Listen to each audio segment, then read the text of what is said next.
Friends, welcome back to the YouTube. आज के video में हम पढ़ने वाले हैं। यस फ्रेंड्स, लॉ को कंटिन्यू करेंगे। चलो कंटिन्यू करते हैं। Transfer of ownership. Yes friends, आपने सही सुना। आज के वीडियो में हम पढ़ने वाले हैं transfer of ownership, that is sale of goods act 1930 को कंटिन्यू करेंगे। तो ट्रांसफ़र ऑफ ओनरशिप, पहले मैं स्टार्ट करने के पहले बता दूँ कि 2 पार्ट्स वीडियो बन चुके हैं और अपलोड हो चुके हैं। तो इफ़ आपने नहीं देखा तो प्लीज़ जाके देख लीजिए।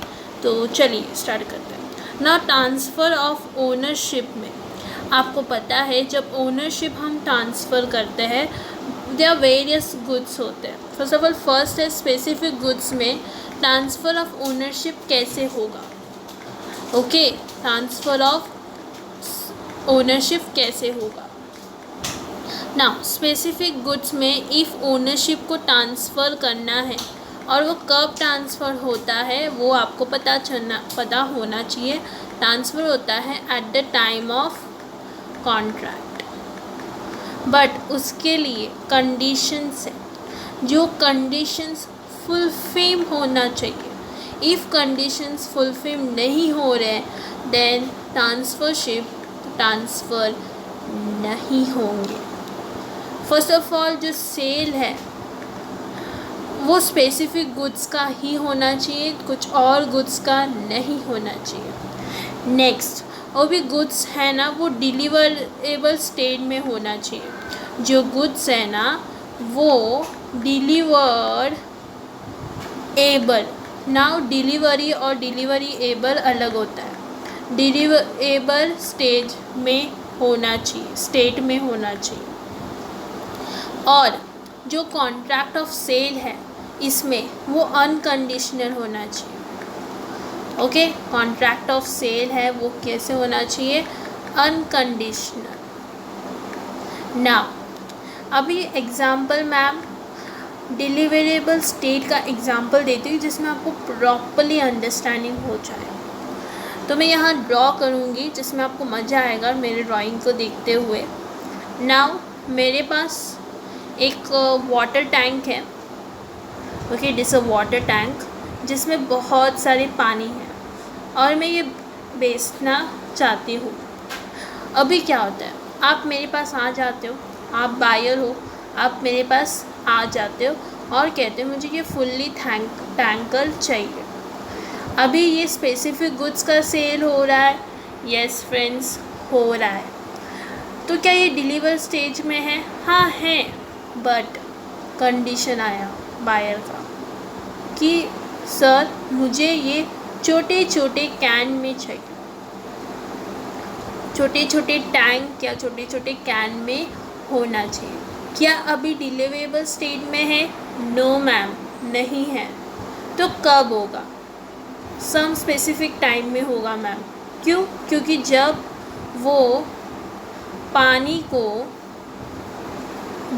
पानी को इसमें भरेगा और जब भर के हो जाएगा तो सेलर है ना बायर को कॉल करता है और कहता है कि पानी डिलीवरी करने के लिए छोटे छोटे टैंक्स इस रेडी।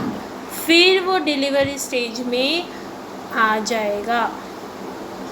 ओके, समझा? और वो कॉन्ट्रैक्ट कैसे होना चाहिए, अनकंडीशनल होना चाहिए।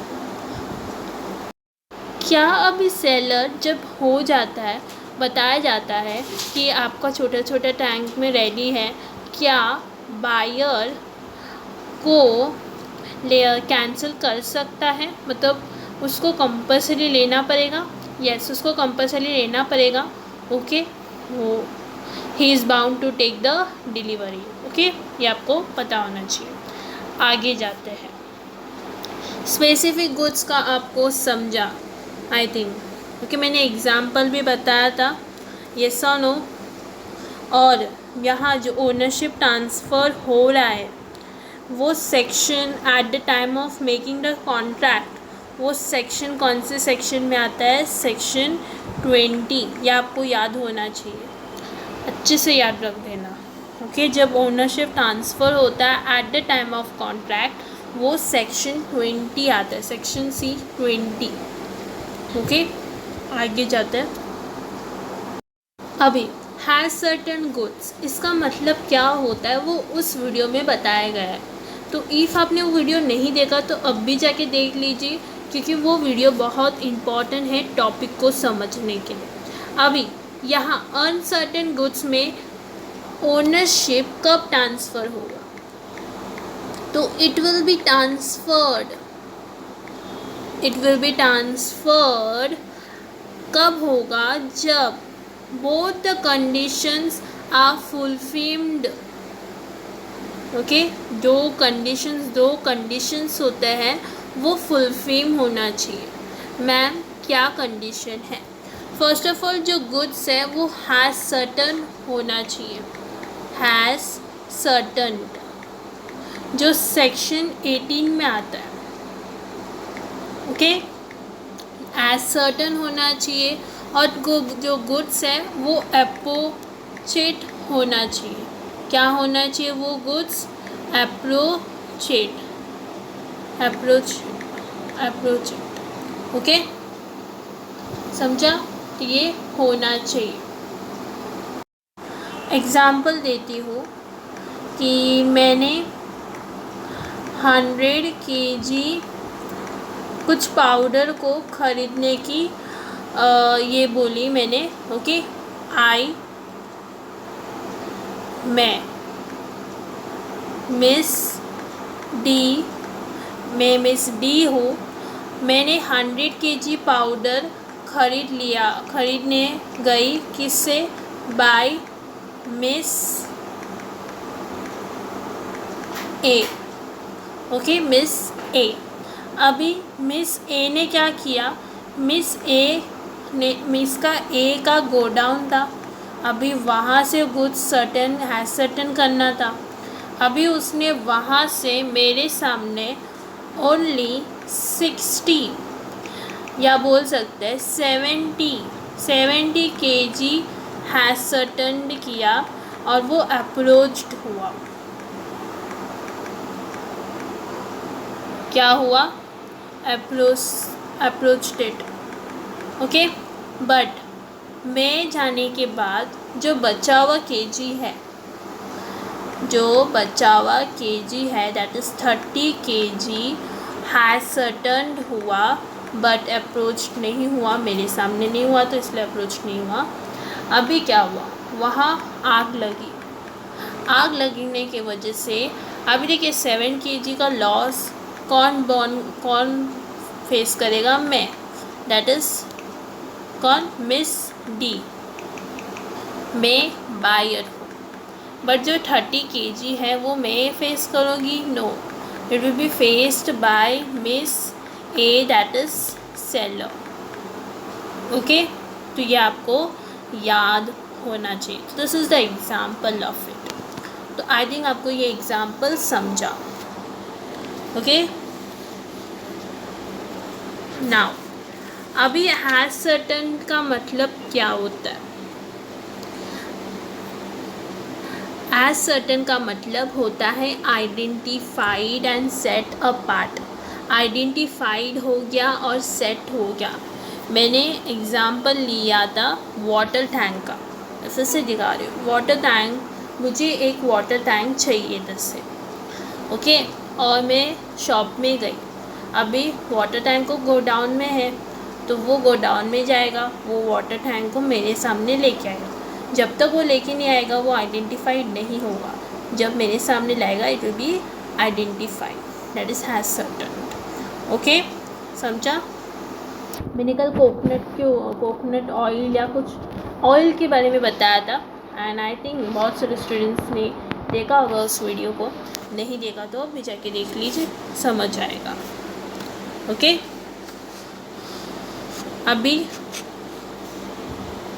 अभी जो एप्रोसिएशन है वो सेलर कर सकता है या बायर कर सकता है। ओके, और वो कंसर्न है, उनके बीच में जो कंसर्न हो रहा है बायर और सेलर, वो एक्सप्रेस हो सकता है या इम्प्लाइड हो सकता है। ओके, नाउ आगे जाते हैं। ओके, तो सेक्शन 24 कहता है कि ओनरशिप ट्रांसफ़र कब होता है। इफ़ ऐसा केस आता है कि जो सेल ऑन अप्रूवल या अकाउंट्स में पढ़ा होगा फॉर्मूला सीरीज़ में, और सेल ऑन रिटर्न बेसिस होता तो okay, return basis. Okay, now sale on approval का मतलब होता है, उसको हम डिफाइन करते हैं एज सेल। ओके, जो बायर है वो गुड्स को रिटर्न कर सकता है फॉर सर्टन रीजनेबल टाइम के लिए। ओके, जो गुड्स सर्व नहीं करता है फॉर एनी पर्पस, अभी इसको हम कहते हैं सेल ऑन रिटर्न बेसिस। जो गुड्स बायर रिटर्न कर सकता है उसको सेल ऑन रिटर्न बेसिस कहते हैं। मैम इसमें क्या होता है, इसमें हम जो बायर है वो पैसा नहीं देगा। जैसे कि मैं हूँ और मेरी एक फ्रेंड है, ओके, मैं उसके फ्रेंड के शॉप में गई and I wide a good. Okay, मैं एक बाय कि उससे बाय मतलब मैंने ख़रीदा नहीं, उससे मैंने उसको बोला कि मुझे भरोसा नहीं आ रहा है कि क्या ये गोल्ड मेरे ऊपर सूट होगा। गोल्ड नहीं बोल सकते हैं, हाँ गोल्ड रिंग, चलो गोल्ड रिंग है या gold necklace. Okay, gold necklace मेरे ऊपर सूट होगा कि नहीं मुझे पता नहीं। ओके, तो उसने कहा थी क्या आप लेके जाओ। यहाँ क्या हुआ, यहाँ मैंने 16 मार्च को मैंने उससे गोल्ड लिया। ओके, तो यहाँ उनके लिए वो सेल है। ओके, उसको डिफाइन करते हैं सेल ऑन अप्रूवल बेसिस। अभी क्या हुआ, मुझे 19 को उसको देना था। 19 को किसको देना था, गोल्ड, डेट इज किसको, यस मेरी फ्रेंड को। इफ़ मैं एक्सेप्ट करूँगी तो मैं उसको पैसा देना पड़ेगा, नहीं तो उसको रिटर्न करना पड़ेगा। ओके, तो 19 के बाद मैंने दिया तो वो वापस नहीं लेगी, वो मुझसे पैसा लेगी। तो 19 के भीतर उसको गोल्ड वापस देना पड़ेगा, एक्सेप्ट होगा या रिटर्न होगा। ओके, अभी एग्ज़ाम्पल लेते हैं। मैं हूँ यहाँ, मैं हूँ और ये मेरी फ्रेंड है। मैं चली गई उसके पास, ओके मैं नहीं, मेरी फ्रेंड आई मेरे पास और मुझसे गोल्ड पूछा, गोल्ड नेकलेस। मैंने बोला मैं नहीं दूँगी क्योंकि मेरे को 19 तक टाइम मिला है और मैं 19 तक ही दूँगी। तो जो सेलर है he can not recover it till the reasonable time comes, मतलब रीज़नेबल टाइम दिया गया है वो टाइम तक उसने नहीं दिया, उसके नेक्स्ट इमीडिएटली वो जाके रिकवर कर सकता है, उससे प्राइस ले सकता है। ओके, ये आपको पता होना चाहिए। अभी जो बायर गुड्स को एक्सेप्ट करता है वो कैसे हो सकता है, वो एक्सप्रेस बता के हो सकता है या इम्प्लाइड। इम्प्लाइड का मतलब होता है किसी को, इम्प्लाइड मतलब infer from the conduct of person. Okay, तो वो इम्प्लाइड करेगा या एक्सप्रेस करेगा। या buyer can adopt the transactions, मतलब कि ऐसा एक्ट करेगा जिसमें पता चल जाएगा कि वो गुड्स एक्सेप्ट हुआ है, वो हम लोग को डायरेक्टली नहीं बोलेगा। मतलब कि मैम, मतलब कि मैंने क्या किया, वो जो गोल्ड नेकलेस है, मैंने जो गोल्ड नेकलेस है ओके वो मैंने अपनी फ्रेंड को दिया। ओके, मेरी फ्रेंड है श्वेता जी, उनको दे दिया मैंने, और उनको मैंने दे दिया, मतलब मैंने उनको सेल किया। तो इसमें पता चल जाता है कि मैंने वो गुड्स को एक्सेप्ट किया। ओके, तो this is thing. If buyer fail to return goods within a fix time, if buyer fail हो गया कि वो फिक्स टाइम में उसने गुड्स रिटर्न नहीं किया, तो जो एक्सपायरी डेट होगा वो टाइम में उसको गुड्स रिटर्न करना पड़ेगा। ओके, आगे जाता है। नाउ सेक्शन 25 में आता है reservations of right of disposal. अभी यहाँ क्या होता है, समटाइम्स सेलर है ना वो रिटेन करता है ओनरशिप ऑफ गुड्स। ओके, वो रिटेन करेगा ओनरशिप ऑफ गुड्स जब तक जो प्राइस पेड ना हो और या सम कंडीशन फुलफिल ना हो। ओके, कंडीशन फुलफिल होना चाहिए। ओके, तो the ownership of goods transfer नहीं होता है बायर को, इवन गुड्स आर डिलीवर्ड, उसको गुड्स मिलने के बाद भी वो ट्रांसफ़र नहीं होता है।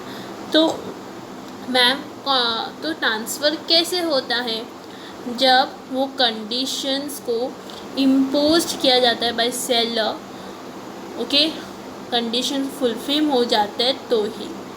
ओके, जैसे कि by taking a documents of title in his own name या एजेंट्स नेम, या बिल ऑफ एक्सचेंज आपको आता है फॉर द प्राइस बेचने का, वो कुछ डिफरेंट है, वो ही होता है।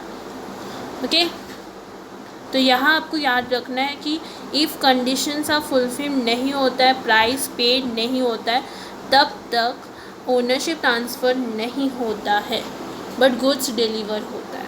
It comes in the sale approval basis में ही आता है वो। Okay, but this is a reservation of right disposal.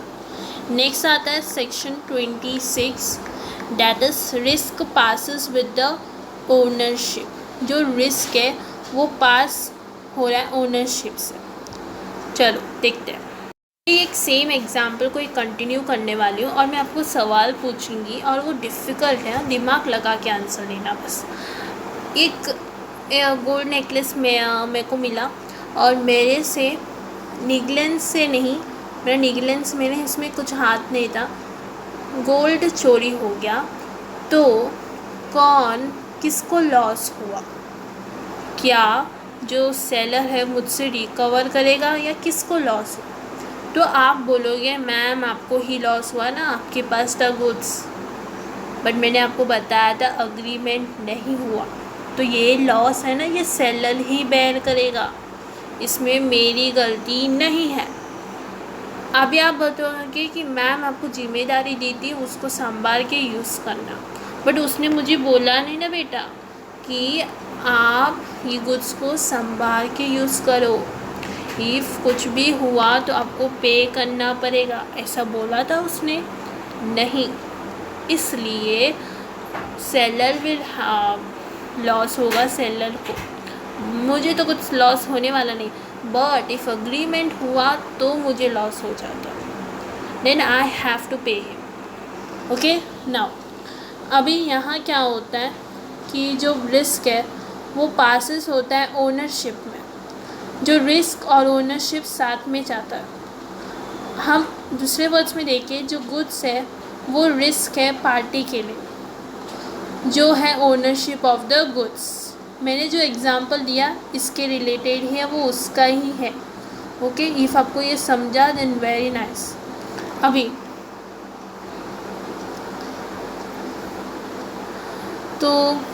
तो आई थिंक आपको समझा।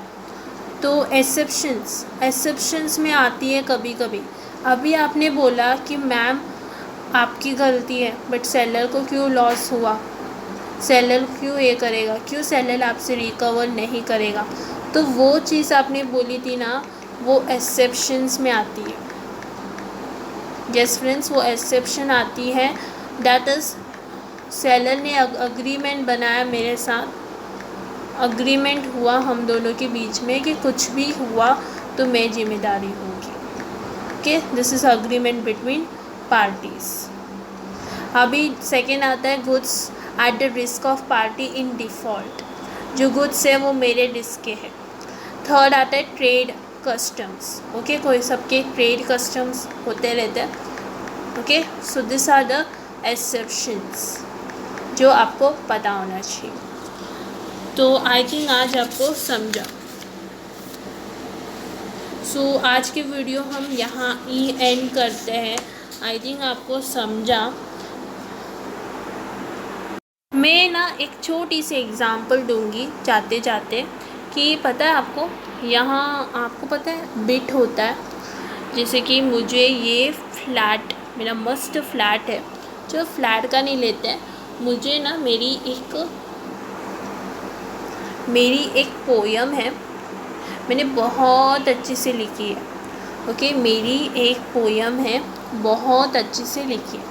तो यहाँ लोग बैठे हैं और उनको सबको क्या चाहिए, वो पोयम चाहिए। तो इसलिए मैंने क्या किया, एक बिट लगा, एक ऑडिशन लगा, जहाँ आप पोयम के लिए बिट लगाऊंगी। ओके, सो यहाँ एक इंसान हैम्पर लेके बैठता है और जो हैम्पर लेके बैठता है, ओके, अभी किसी ने बोला ये पोयम के लिए 20,000 दूंगा, किसी ने बोला मैं पोयम के लिए 55,000 दूंगा। तो हैम्पर ने 50,001, 50,002, जब 50,003 बोलने गया तो हैम्पर है ना पोयम के ऊपर गिर गया और पोयम ख़राब हो गया, टूट गया। ओके, पोयम एक बोल सकते एक पेपर में लिखा था, कार्डबोर्ड जैसे छोटा सा पेपर, बड़ा सा पेपर है, बट वो टूट गया हैम्पर की वजह से। तो ये कौन लॉस बेयर करेगा? यस फ्रेंड्स, ये लॉस बेयर करेगा a seller.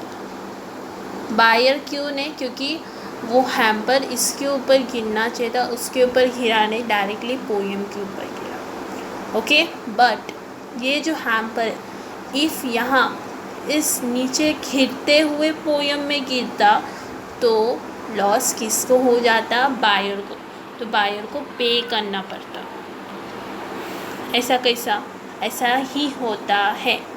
Okay, this was special example जो आपको पता चला यार, हाँ हैम्पर।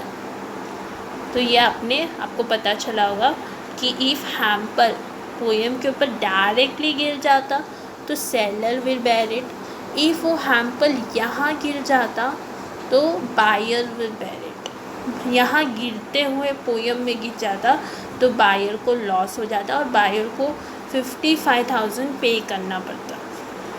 ये बायर नहीं, ये बायर की बात करें जिसने 55,000 बोला। ओके, ठीक है। तो आज की वीडियो में इतना ही। I think sale of goods act समझा होगा और उसके ऊपर हमने आज डिटेल स्टडीज़ की होगी। तो नेक्स्ट वीडियो में हम आगे कंटिन्यू करेंगे। आज के लिए इतना ही, मिलते हैं नेक्स्ट वीडियो में। Thank you friends, bye, take care. और हाँ, आपको ज्वाइन करना है टेलीग्राम ग्रुप में, तो मैं उसके ऊपर वीडियो लेके आने वाली हूँ कि बहुत सारे स्टूडेंट्स को ज्वाइन करने नहीं आता है। तो आप प्लीज़ मेरे प्लेलिस्ट में चेक कीजिए, प्लेलिस्ट में जहाँ आपको प्लेलिस्ट लिखा जाता है और प्लेलिस्ट में आप बेसिक लॉ, बेसिक इकोनॉमिक ऐसा लिखा होता है, उसमें चले जाइए। उसमें जब आप चाहोगे तो वहाँ आपको लिंक दिखेगा, HTTP जो ब्लू कलर का होता है, वो क्लिक करके आप ज्वाइन कर दीजिए, आपको वहाँ नोट्स मिलता जाएगा। अभी तक मैंने इसका PDF नहीं भेजा क्योंकि मुझे ये चैप्टर को अच्छे से कंप्लीट करना है। जब मैं अच्छे से कंप्लीट करूँगी फुल्ली PDF आपको मिल जाएगा। ओके, सो आज के वीडियो के लिए इतना ही, तो नेक्स्ट वीडियो में मिलता है। ओके, सो इस वीडियो अच्छा लगा तो अपने फ्रेंड्स को भी शेयर करना और सब्सक्राइब करना मत भूलिए for next video updates. Okay, thank you friends, bye.